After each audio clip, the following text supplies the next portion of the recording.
본 콘텐츠는 경기도와 경기 콘텐츠진흥원의 지원 사업을 통해 제작되었습니다.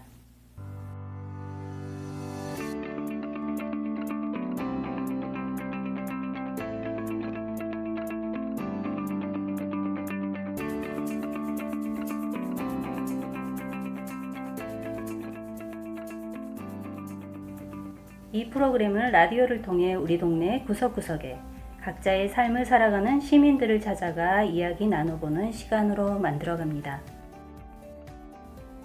시민들과 이야기 나눌 수 있는 기회를 만들고자 하는데요. 우리 주변의 생활 이야기를 친근하게 담아 많은 시민들과 공유하려고 합니다. 네, 수원인의 수원 사는 이야기 정의와의 문화예술 수다로 오늘도 시작합니다. 오늘 세 번째 주제로 대중문화와 예술문화에 대한 이야기를 해주실 텐데요. 서양화가 김대준 작가님 오늘도 만나 뵙겠습니다. 안녕하세요. 안녕하세요. 또 네. 뵙겠습니다. 네, 오늘 주제가요. 대중문화와 예술문화네요. 저는 좀 어려운데 어떤 네. 이야기 해주실지 궁금합니다. 네. 네, 천천히 한번 풀어주시죠. 예. 다시 또 이렇게 만나뵙게 돼서 반갑고요. 네. 정희님께서 그 대중문화고 예술문화 이게 예. 어렵다고 하셨는데 네. 어렵진 않아요. 우리가 다 이미 다 알고 있는 얘기인데 우리 청취자님들께서 문화를 보면서 또 예술을 보면서 네. 어디까지가 예술이고 어디까지가 문화인가 뭐 이런 거에 대해서 한번 얘기를 해보고자 합니다. 아, 그런 구분이군요. 네네. 예. 우리 수원이 그 법정 문화 도시가 된 지가 2년 차인 거 아시죠? 예. 2022년도에 법정 문화 도시가 돼서 많은 문화 사업을 하고 있어요. 네. 그런데 문화 도시가 왜 필요한가라는 부분에 대해서는 혹시 우리 정희님 생각해 보셨어요? 문화도시. 아무래도 시민들의 그 삶의 질이 좀 달라지는 거 아닌가요? 맞습니다. 네. 정답이십니다. 네. 저희가 문화- 일만 네. 하며 살 수는 없잖아요. 그렇죠. 그게 바로 이제 문화 도시가 필요한 법정 문화 도시를 지정하게 된 배경이고요. 네. 그동안에 우리 대한민국이 잘 사는 나라가 됐잖아요. 예. 그런데 뭐 아시겠지만 각종 통계에서 뭐 출산율 문제도 상당히 어렵고요. 또 노인 문제, 네. 그다음에 양극화, 거기에 대한 자살률 증가, 네. 그다음 도시의 묻지마 범죄 이런 것들이 상당히 많이 나온단 말이죠. 네.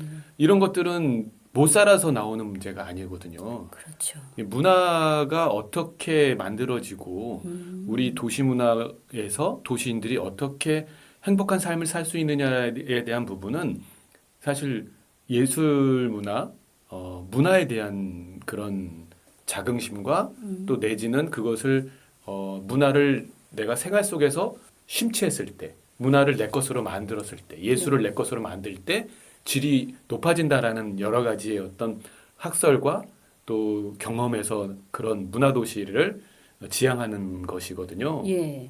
그래서 오늘은 청취자님들께 대중문화에 대한 부분, 그 다음에 예술문화에 대한 부분을 조금 비교하면서 좀 설명을 해드릴까 해요. 네네. 예. 청취자님들께서도 알고 계시겠지만 문화라는 거는 이제 컬처라는 라틴어에서 이제 비롯된 거예요. 네. 저는 이제 전공을 문화를 했기 때문에 제가 이제 당시에 많은 문화에 대한 공부를 많이 했거든요. 네. 문화라는 것은 그 경작하다라는 뜻이 있어요. 그래서 인간이나 개인이 자연을 어떤 변화시켜서 만들어내는 총체적인 어떤 그런 산물들을 문화라고 하거든요. 네. 뭐 농사, 농업 이런 것들을 포함해서 정치, 경제, 법률, 제도, 뭐 종교, 철학 네. 모든 분야가 다 이렇게 문화 안에 들어가는 거죠. 네. 근데 그 안에서도 요즘 이제 뭐 화장실 문화도 있고 뭐 네. 자전거 문화도 있고 네. 뭐 핸드폰 사용하는 뭐 SNS 문화도 있고 다 네. 이런 것들이 문화의 범주 안에 들어갑니다. 네. 근데 예술은 무엇이 차이가 있을까요? 그런 부분에서 이렇게 보면 문화를 구분하는 부분에서 뭐 학술적인 얘기입니다. 그렇다고 해서 뭐 이게 딱 이거다라고 하는 건 없지만 예술은 약간 심미적으로 좀 우월한 네. 그러니까 고급 문화를 예술, 그러니까 음악, 미술, 다양한 어떤 이런 뭐 문학 이런 것들을 약간 고급 문화로 이렇게 이렇게 한 섹터를 정의를 하고 일반 상업적이거나 대중문화 같은 그런 어떤 소비적인 어떤 문화를 이제 좀 적은 문화라고 얘기를 하죠. 네. 근데 이제 이런 얘기를 드리면 대중문화를 이 학계나 이런 쪽에서는 적은 문화에 포함시키는데 많은 그 대중문화를 이렇게 선호하시는 일반 이렇게 시민 여러분들께서는 이게 무슨 소리야? 대중 내 가요 좋아하는 내가 뭐 이게 저급하다라는 거야? 뭐 이렇게 오해하실 수도 있는데 근데 표현이 고급 네, 문화, 저급 문화밖에 네. 없을까요? 그 차이점을 설명할 때 괜히 듣고 기분 나쁠 것 그렇죠. 같긴 그럴 하네요. 수 있어요. 근데 이거는 예. 어쨌든 뭐 음. 학술적인 부분에 아. 대한 그러니까 심미적인 것을 바탕으로 했을 때를 얘기하는 거예요. 그러니까 음. 얼마나 깊고 미학을 추구하느냐. 뭐 음. 이런 부분에서 고급이라는 게 무슨 뭐 브랜드, 그다음에 네. 뭐 명품 이런 얘기를 하는 게 아니고 약간 수준이 높다. 뭐 이런 거고 그다음에 대중문화 이런 부분은 뭐 아름다움을 평가하거나 뭐 여러 가지 철학적인 부분에서 좀 급은 좀 낮다. 이렇게 표현을 하는 거죠. 이제 네. 고급과 저급이라는 게 네. 뭐 비싼 거와 싼 거 뭐 이런 개념은 아니거고요. 네. 근데 이제 학술적으로는 그렇게 나누지만 네. 실제 이렇게 생활하다 보면 많은 청취자님들이나 시민 여러분들께서 대중문화를 많이 선호할 거예요. 네. 근데 뭐 대중문화를 선호하는 게 뭔가 뭐 나쁜 거냐 뭐 이런 건 아니거든요. 그것이 다시 한번 대중문화에 대해서 좀 돌이켜 봐야 될 부분이 어떻게 대중문화가 형성되는가에 대한 부분은 한번 짚어봐야 돼요. 그러니까 네. 내가 좋아하는 어떤 이런 대중 가수들, 그 다음에 내가 생활에서 주변에 홍수처럼 쌓여 있는 그런 쉽게 나한테 다가오는 그런 대중문화가 네. 과연 내가 만들어낸 것인지 아. 아니면 생산적으로 인위적으로 나한테 주입된 것인지 주입. 네. 예. 그런 아. 부분에서 한번 다시 생각을 해보면 많은 어떤 모순점이 내포되고 있다라는 것을 좀 알게 될 거예요. 아, 스스로 선택한 건 아닐 수도 있겠네요. 그렇죠. 네, 유행처럼. 그렇죠. 그래서 이렇게 대중문화 그리고 또 아까 약간 껄끄러운 편이지만 고급으로 치는 어떤 예술 문화의 차이점을 보면 대중문화는 이게 소비성이 강하다라는 거예요. 그러니까 우리가 어떤 대중문화를 접하기 위해서는 뭐 공연을 보더라도 어떤 티켓을 끊고 봐야 되고 더 좋은 자리를 가려고 하면 더 많은 돈을 들여서 그러네요. 어떤 그 대중문화에 어떤 가까이 갈 수 있려면 비용이 그만큼 투입이 돼야 되거든요. 근데 예술 문화는 소비적이기보다는 약간 좀 생산적이고 좀 창조적이에요. 일반인들이 그냥 볼 때 예술하는 사람들은 돈이 많아야 하는 거 아니야? 라고 생각도 하시는데 그거는 이제 어떤 경지에 오르고 공부하기 위해 투입되는 어떤 그런 자원을 얘기하는 거지 그것이 만들어내는 활동에서에 들어가는 비용은 많지가 않아요. 그러니까 우리가 뭐 음악을 전공하기 위한 미술을 전공하기 위한 그 시간 공부하기 위한 시간에 대한 투자가 약간 조금 재료나 또 다른 어떤 시간에 대한 집중도가 요하기 때문에 배우는 비용이 좀 들어가는 것이지 그것을 체득하고 난 다음에 작업을 하기 위한 것은 비용이 거의 들지 않는다고 보는 거죠. 마찬가지로 어떤 공부를 해도 다 비용이 들어가는 거잖아요. 네네. 그래서 예술인들은 뭐 이렇게 돈이 많아야 된다. 뭐 이렇게 하는 건 약간의 좀 오해가 있는 것이고요. 네. 그래서 대중문화는 되게 소비적이어서 경제적인 어떤 자본주의적인 성향이 되게 강해요. 그 대중문화를 이용하기 위한 비용이 너무 많이 들어간다는 거죠. 네.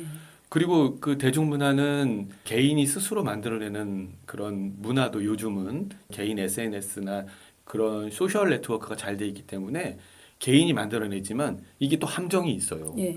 거대한 어떤 그 문화 생산하는 게이트웨이 사업자들, 그러니까 포털이나 이런 것들이 존재하지 않으면 그렇죠. 개인이 만든 그런 것들은 사실은 공허하거든요. 그래서 요즘은 되게 소셜 네트워크를 통해서 개인의 어떤 이런 발언이 높아졌어 하지만 사실은 더 그게 하나의 매체에 억압되고 있는 대중문화의 하나의 큰 틀 안에 그 붙잡아 두고 있는 거예요. 네.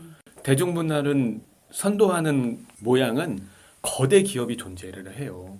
어떤 포털, 뭐 TV 보면은 뭐 우리가 TV도 옛날에 KBS, SBS 요즘은 종편 방송 많잖아요. 네. 그런 대규모적인 산업의 어떤 투자로서 만들어지는 것이 이제 대중문화라는 거죠. 그래서 그런 것을 우리가 지금은 양방향으로 의견을 커뮤니케이션을 한다고 생각하지만 대부분 일방적으로 받아들일 때가 많아요. 그래서 대중문화는 대규모 제작을 하고 많은 비용이 들어가면서 일반화시키는 부정적인 성향이 있습니다. 그래서 한 사람이 어떤 노래를 좋아하면 공중파를 타고 대중문화의 뭐 빌보드 차트 1위를 하는 그런 빅히트 가수가 나오면 그거를 바라보는 일반화된 대중들은 엄청나게 많은 거죠. 근데 예술 문화는 그렇진 않습니다. 히트를 한다기보단 다양한 어떤 창작물을 개별적으로 좋아하게 되거든요. 네. 그래서 대중문화는 좀 일반화시키는 사람들을 보편화시켜 버리는 개성이 없어지고 네네. 보편화되는 어떤 그런 일반적 사회로서의 대중문화의 부정적 요소가 있고 예술문화는 그 부분에서 약간 좀 반대되는 성향이 있다라는 말씀을 드리고 싶습니다. 그러면 그 예술 문화 중에 아까 이제 심미적인 것을 바탕으로 했을 때 고급 문화 섹터라고 하셨는데 이게 일반인들이 생각할 때는 그 예술이라는 거를 이렇게 다가갈 때 어떤 그림을 본다 할 때 이걸 어떻게 바라보는 게 맞는 건가? 막 이런 생각을 할 것 같아요. 이 그림을 어떻게 해석하고 읽어야 하나? 이런 어떤 정답지가 있는 듯한 뭐 그런 게 있을 것 같은데 그거에 대해서는 어떻게 생각하세요? 많은 그 작품을 관람하시는 그 관람자들께서 네. 저도 이게 전시를 하다 보면 네. 이게 무슨 의미가 있는 것인지 내가 느끼고 있는 알려고 것이 하죠. 그렇죠. 맞는지 이게 확인하려고 네네, 하세요. 네네. 근데 물론 감상하는 법도 미술 사조나 시대 배경에 따라서 바라보는 작품을 보는 방법이 약간 다르긴 합니다. 예전에 중세 때나 그 당시 르네상스 시대의 어떤 그런 작품들을 보면 도식화돼서 무언가 그게 의미하는 의미를 갖고 있는 그런 그런 그림들이 있었어요. 그래서 네. 예를 들면 중세 미술을 보면 물고기는 그 당시에 기독교의 예수를 상징하는 것이다. 뭐 여러 가지 뭐 의미를 해골 같은 담아서. 경우는 뭐 사탄이고 악마다. 뭐 이런 음. 그런 부정적인 악을 대변하는 뭐 이런 그런 도식적인 아이콘적인 어떤 해석 방법이 있었는데 요즘 현대 미술에서는 꼭 그렇게 바라보는 부분이 정확하지는 않다. 그러니까 작가들도 당시에 여러 가지 그림을 표현할 때 자기의 내면적인 것을 무의식적으로 표현을 많이 하거든요. 그러겠죠. 그리고 표현하는 방법도 네. 예전처럼 한 가지 방법이 아니고 다양한 방법으로 시도를 많이 합니다. 그래서 네. 보는 방법도 딱 어떤 것이 맞다라고 보기보단 네. 그 작품을 봤을 때 내가 느끼고 싶은 어떤 그런 느낌이나 충동이나 감정 거기에 충실하는 게 요즘 현대 미술을 감상하는 게 포인트라고 봐야겠죠. 그러면 화가님이시니까 전시를 하셨을 거 아니에요? 이제 전시 관람 오시는 분들이 이제 화가님 만나고 하면 그림에 대한 설명하실 때 있으시잖아요. 예. 그런 걸 물어서 이 작품에 대해서 전시 관람 오신 분들이 아는 게 좋아요? 아니면은 굳이 그렇지 않고 자기만의 그 의미로 보고 그냥 가시는 것도 충분히 괜찮다고 생각하시는지 아쉬우신지. 둘 다 괜찮습니다. 그러니까 작업을 할 때 그 작업에 대한 어떤 의미는 있거든요. 네, 작가가 그냥 막 그리는 거는 아니에요. 네네. 그 작가가 표현하고자 하는 어떤 철학적인 개념이 있고 왜 그런 방식으로 표현했는지는 아는데 굳이 그거를 알 필요는 없다라는 거죠. 궁금해서 만약에 그 부분에 대해서 이거를 왜 이렇게 그렸습니까라고 하게 되면 저는 이런 예술적인 개념으로 이걸 표현했습니다라고 얘기를 해드리는데 그것이 꼭 굳이 그 감상할 때 필요한 부분은 아니다라는 말씀을 드리고 싶은 거죠. 그러면 보시는 분이 아 좋다 하고 가셔도 네, 충분하다. 네네, 네, 그렇죠. 그렇군요. 알겠습니다. 네, 꼭 의미를 알려고 그 스트레스 받지 않고 편안하게 네. 한번 보도록 하겠습니다. 예, 맞습니다. 네, 그래서 아까 이제 정희님이 말씀하신 것도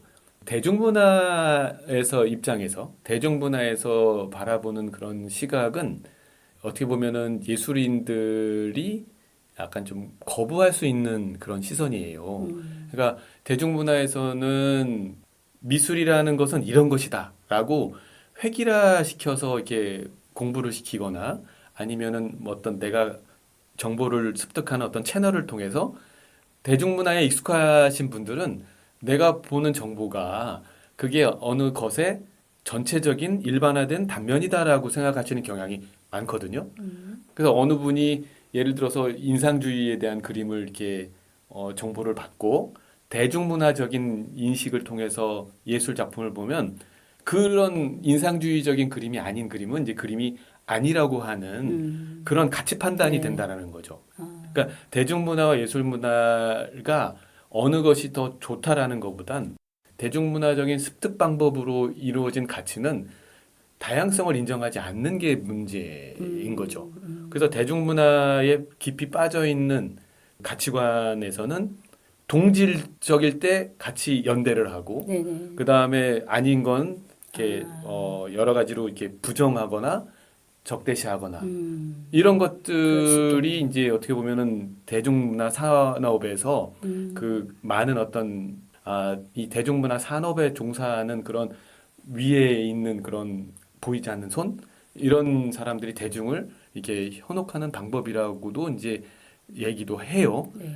그래서 그런 거에서 좀 이렇게 빠져나오려고 하면 그렇다고 해서 대중문화가 나빠서 하지 말라는 얘기가 아니고 대중문화에서 나오는 그 컨텐츠는 이용은 하되 그거에 맹목적으로 매달리면 안 된다는 거죠. 그렇죠. 네네. 그때는 예술문화적 가치관이 필요한 건데 거기에서 이제 어느 것이 옳고 그름에 대한 네. 단정 짓지 말고 네네. 자유로움 속에서 창조적인 작품을 그 있는 그대로 바라볼 줄 아는 그런 것들이 필요하다는 거죠. 그렇습니다. 예. 그래서 오늘 이제 청취자님들께 말씀드리고 싶은 건 대중문화나 예술문화에서 나온 그 컨텐츠 자체를 말씀드리고 싶은 게 아니고 대중문화를 즐기는 가치관, 내가 대중문화 속에서 어떤 가치관이 형성되는지, 예술문화를 접했을 때 어떤 식으로 내 가치관이 형성되는지 이 부분에 대해서 우리가 좀 생각을 해보자라는 거예요. 그렇죠. 그래서 네네. 대중문화가 안 좋고 뭐 예술문화가 좋고 뭐 이런 얘기가 아니고 대중문화가 우리한테 줄 수 있는 부정적 가치관은 어떤 것이 있고 예술문화가 줄 수 있는 가치관은 어떤 것이 있느냐를 우리가 좀 생각해 봤을 때 여러 가지로 삶에 대한 어떤 질적 추구 그런 것들이 좋아진다라는 거죠. 네. 예. 그런 것을 한번 다시 우리가 고민해보고 대중문화를 즐기더라도 그 안에서 존재론적인 사고방식을 휩쓸리지 않는 네. 예, 그걸 진정으로 그 컨텐츠를 사랑할 줄 아는 마음을 갖자고 하는 의미에서 오늘 대중문화와 예술문화에 대해서 차이점을 들어가면서 네. 한번 말씀을 드려봤습니다. 네. 차이점 비교하면서 말씀해 주셨는데, 예, 조금 이제 가닥이 잡혔어요. 네. 네. 그런 차이점이 있습니다. 찬찬히 들어보니까 알겠습니다. 우리에게 또 이런 생각할 시간을 주신 것 같아가지고, 우리 청취자 여러분들께서도 맹목적으로 휩쓸리지 않을 정도의 안목과 또 이제 깊이 있는 예술관. 생각들, 네. 네, 새로운 또 예술들을 충분히 넓은 마음으로 시선으로 바라볼 수 있는 그런 네. 가치관들이 많이 생기실 것 같아가지고요. 오늘 말씀해주신 내용, 네, 너무 좋았습니다.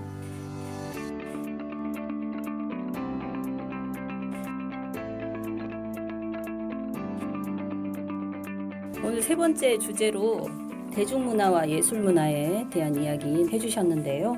이렇게 마무리하겠습니다. 네. 네, 감사합니다. 예. 네, 지금까지 수원인의 수원 사는 이야기 정의와의 문화예술 수다였습니다.